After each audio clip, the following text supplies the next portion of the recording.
Alright, let's do a little video here. Talk about this caliber cartridge here. Now, I was using CCI labeled ammo when this happened to me. It's been a while, year before last.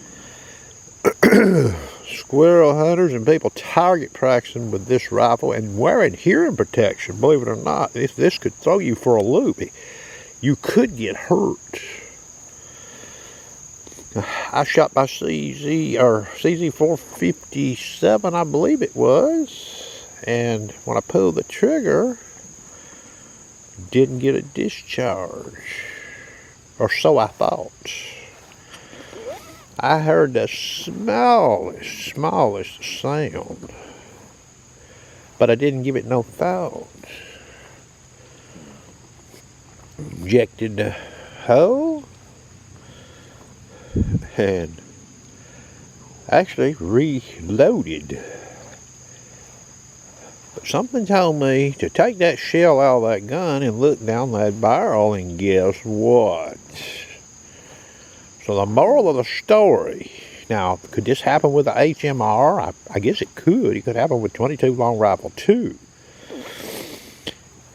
But it happened to me one time in 4 or 5 years with this HM2 ammo. It happened to have CCI label on it.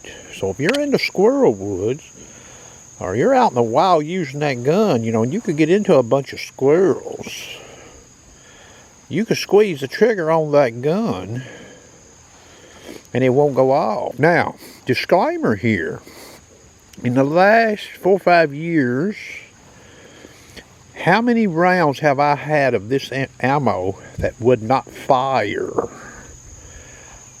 with, you know, one touch of the trigger? I believe I've had 2 rounds total. They didn't fire, meaning the bullet was still on when ejected.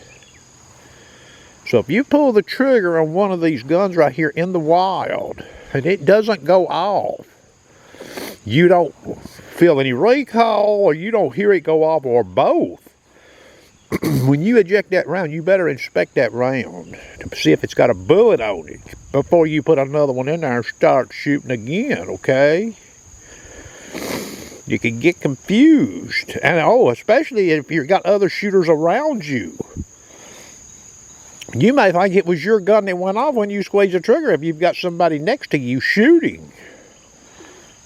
Okay? In that case there, you know, like I said, when in doubt, don't just eject that round and slam another one in there and go to firing. Because you're going to shoot a bullet into the back of another bullet, and that can cause damage to your gun, or it could hurt you, depending. I just thought I would share this, but it's only happened to me once. And I got lucky. I almost shot that gun. I won't lie to you. Something told me to look down that barrel. But remember, see, I ejected the round, and it hit the ground, and there were several other, you know, I didn't look for it. But looking down that barrel was a telltale there. Hope you enjoyed.